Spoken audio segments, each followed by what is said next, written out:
प्रदीप जी आपका हमारे साथ, उनके बगल में सत्य प्रकाश जी आपको दिखाई दे रहे हैं। सत्य प्रकाश मिश्रा जी जेडीयू के राष्ट्रीय प्रवक्ता हैं और फिर उनके बगल में आपको राजनीतिक विश्लेषक संगीत रागी जी दिखाई दे रहे हैं। यहाँ मेरे बगल में आपको बता दूं पंकज शर्मा जी मौजूद हैं, राजनीतिक विश्लेषक हैं, कांग्रेस का पक्ष रखते हैं। उनके बगल में आपको लेफ्ट लीडर विवेक श्रीवास्तव नजर आ रहे हैं और सतीश के सिंह साहब वरिष्ठ पत्रकार भी आपको स्क्रीन पर दिखाई दे रहे हैं। पंकज जी, बार बार ये कहा जाता है कि कितने मुल्क हिंदुस्तान के साथ खड़े हुए हैं। अगर फैक्चुअली आप किसी भी चीज़ को अगर देखते हैं कि ये सही है कि ये गलत है तो कंपैरेटिव एनालिसिस होता है। और अगर मैं ईरान और इजराइल की उस लड़ाई और हमले का एक दूसरे पर जिक्र करूं, कितने ऐसे मुल्क थे जो ईरान के खिलाफ थे और कितने ऐसे मुल्क थे जो इजराइल के खिलाफ थे। हिंदुस्तान के उस हमले पर किसी ने कोई ऐसी टिप्पणी की हो, आप एक मुल्क मुझे बता दीजिए। वो चाइना बोल नहीं पाया, तुर्की जरूर समर्थन में खड़ा रहा, लेकिन आप जानते हैं वो हमेशा से रहा। उसके अलावा आप मुझे बता दीजिए किसी ने ये पक्ष ले लिया। एंड देन संगीत रागी जी। पंकज जी देखिए, हम स्थूल बातों में न जाएं। सच्चाई ये है कि भारत की विदेश नीति इस दौर में पूरी तरह असफल साबित हुई है। ये बहुत अच्छी बात है कि जो छोटे और मंझले देश हैं उनको भारत के प्रधानमंत्री को अपना सर्वोच्च सम्मान देने की एक होड़ लगी हुई है। इससे भारत का मान बढ़ता है, अच्छी बात है सर। इससे भारत का मान बढ़ता है। लेकिन भारत का असली मान तब बढ़ेगा जब हमको 85 करोड़ लोगों को मुफ्त में अनाज नहीं देना पड़ेगा।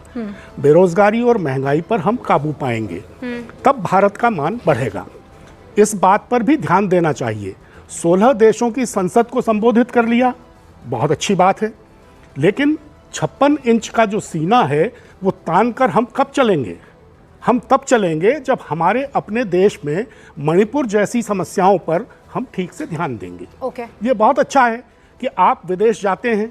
एक बात बताइए, किसी भी प्रधानमंत्री को अपने देश को सजाने संवारने पर ज़्यादा ध्यान देना चाहिए या खुद को सजाने संवारने पर ज़्यादा ध्यान देना चाहिए? आपको क्या लगता है कि वो खुद को संवार रहे हैं? अब आप बताइए, क्या ये अच्छा लगता है? अरे क्या ये अच्छा लगता है? मैं एक बात बताती हूँ आपको। अभी आप जो बातें कर रहे हैं, जिस पार्टी के नजदीक हैं आप, उसी पार्टी के एक्स हैंडल से 10 बार ऐसे पोस्ट किया जाते हैं। तो बैप्टिस्ट चर्च का आग लगाया हुआ देन है, पूरा क्रिश्चियनाइजेशन है। ये पंडित नेहरू और गांधी परिवार की देन है इस देश को। तीसरी बात, एक प्लीज मैंने किसी को बीच में हस्तक्षेप नहीं किया है, जिस कम्युनिज्म के साथ तुम लोग खड़े रहे, चाइना के साथ खड़े रहे और भारत के साथ वार के साथ, मित्रोखिन डायरी पढ़ो। मित्रोखिन डायरी कोई पढ़े आंखें खोल देगी। अरे मित्रोखिन डायरी में कोई तथ्य है ही नहीं। मित्रोखिन डायरी में एक भी दस्तावेज पढ़ा है, इसीलिए कह रहा हूं। ये मित्रोखिन डायरी आप नहीं पढ़े हैं, बिल्कुल झूठ बोल रहे हैं। फिर कोई भी डॉक्यूमेंट नहीं है, कोई भी डॉक्यूमेंट नहीं है। सारा उसने अपने हाथ से लिखा हुआ है। सर, मुझे एक भी दस्तावेज उसमें नहीं बोल है। लेने दीजिए। मैं आपसे कहता हूं, आप इसको साबित करें अगर उसमें एक भी दस्तावेज है। सर, मुझे हजारों पन्ने सिर्फ हाथ से लिखे हुए हैं। सर, और कौन मानेगा कि मित्रोखीन के जमाने में कोई फोटोकॉपी की मशीन भी नहीं थी कि जिससे वो कम से कम एक डॉक्यूमेंट को तो कॉपी कर लेता। 20 सेकंड और संगीत रागी जी, और उसके बाद में दिस इज नॉट फेयर। मेरे ये चीजों को डिस्टर्ब किया। मुख्यमंत्री यदि अपनी संवैधानिक मर्यादा को नहीं जानता है और भारत के जो मित्र देश हैं गुजरात उनके खिलाफ वो टिप्पणी करता है और उनको कहना पड़ा अटल बिहारी वाजपेयी। अरे तो मैं तो फिर शुरू कर दूंगा कि पंडित नेहरू से लेकर के राहुल गांधी तक गाली गलौज की भाषा यूज करते थे। फिर पंडित नेहरू कौन शुरू कर देंगे? आपको दर्द शुरू हो जाएगा। मर्यादाओं का पालन नहीं किया है। मैंने कहा ना कि पंडित नेहरू कैबिनेट में, इसी से तो आप आगे नहीं बढ़ पा रहे ना। हर कोर्ट ने बरी किया, लेकिन आप एक झूठ को इतनी बार बोला जाए कि वो सच साबित हो जाए। प्रधानमंत्री के बारे में बात करते हैं, आप पूरे डिबेट को डिरेल कर रहे हैं। Okay Ragi ji, I gave you enough time. ये पूरे के पूरे परिवार ने 70 साल तक भारत के ऊपर रूल किया। उसके बावजूद पूरे परिवार को टोटल मिला के सिर्फ और सिर्फ 6 ग्लोबल ऑनर्स मिले। और प्रधानमंत्री मोदी जी को भारत को पिछले 11 साल के अंदर 27 ग्लोबल ऑनर मिले, इसीलिए डाइजेस्ट नहीं कर पा रहे। विवेक जी तो कह रहे हो जब नेहरू जी को मिले थे, इन सबको मिले थे, कोई देश उसको जाकर सर्वोच्च हालत ये होती है, उसका कोई मतलब नहीं। Satish ji and Vivek ji, it's a request, आप दोनों रुक जाइए, एक एक करके बात करते हैं, ओके? ऑलराइट, एक एक करके फिर ये अवार्ड आपको वापस मिल जाएगा। आप फिर वापस Satish ji, I came all the way to you to request to you. हालांकि आपने मुझे ये नहीं कहा आप मुझे मारने आई हैं, अल्लाह का शुक्र है। जिस तरीके के हालात है उससे ये लग रहा है कि आप कल को चांद भी लेकर आ जाए तो ये कहेंगे ये क्या मजाक कर रहे हैं भैया। हाँ, हमको नहीं चाहिए चंदा मामा को आपने हाथ कैसे लगा दिया। तो नहीं पढ़े लिखे आदमी हैं, लेकिन आप गलत शब्द का प्रयोग कर रहे हैं। नहीं, गलत शब्द का प्रयोग कर रहे हैं। मैं इस मत बुलवाइए कुछ। पीएमओ के अंदर घुसी हुई रहती थी गांधी परिवार के समय, केजीबी घुसी रहती थी। अब now next round sir, Pradeep Bhandari और पंकज शर्मा, ये जो राउंड है ये दोनों आप लोग इस मसले पर बात करना यहाँ जरूरी है। विदेश नीति है ना सर, विदेश नीति में जब सबको साथ खड़े रहना है तो आप ये कह रहे हैं कि नहीं, we are going to call it an unsuccessful विदेश नीति। पंकज जी देखिए, इसमें कोई दो मत है ही नहीं कि विदेश नीति पूरे 11 साल से जो देखी जा रही है वो असफल है।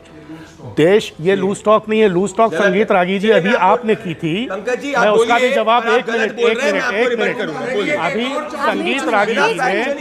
संगीत रागी जी ने एक लूज टॉक अभी की थी।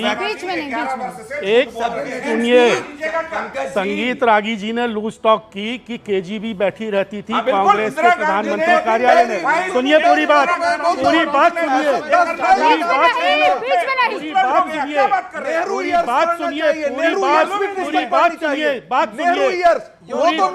नहीं लिखा हुआ था।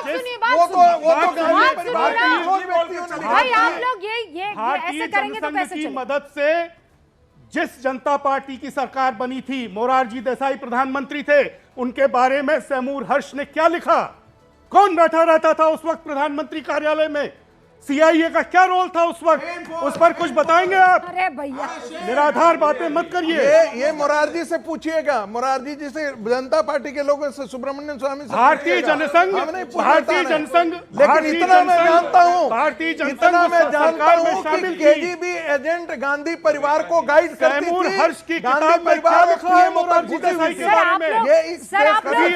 मैं किताबों पर डिस्कशन कभी और कर लूंगी सर। मैं अभी सर सुनिए, मैं किताबों पर चर्चा करने नहीं आई हूँ जेंटलमैन, मैं किताबों पर चर्चा करने नहीं आई हूँ। किताबों के एपिसोड को फिर कभी कर लेंगे। सबकी आवाज बंद, सबकी आवाज बंद, सबकी आवाज बंद, सबकी आवाज बंद। सीबीआई ने जांच की। सर देखिए, कोई आवाज नहीं जा रही है, कोई आवाज नहीं जा रही है, कोई आवाज नहीं जा रही। मैं फिर बता रही हूँ, सर सुनिए, मैं इस वक्त किताबों पर चर्चा नहीं कर रही हूँ, मैं विदेश नीति पर चर्चा कर रही हूँ। मैं आज की स्थिति को भांपने और नापने की कोशिश कर रही हूँ। विपक्ष कह रहा है ये फेल है, आप यानी बीजेपी और साथी कह रहे हैं कि इनको मालूम ही नहीं है। ये जरा इतिहास का आईना देख ले। पंकज जी ने कहा इट्स अ फेलियर। अब प्रदीप भंडारी आपका जिक्र, वो ये कह रहे हैं कि वो सिर्फ अपने आप को प्रधानमंत्री नरेंद्र मोदी डेकोरेट कर रहे हैं, एक के बाद एक सीने पर तमगे लग रहे हैं, लेकिन देश के ये कुछ काम नहीं आ पा रहा है।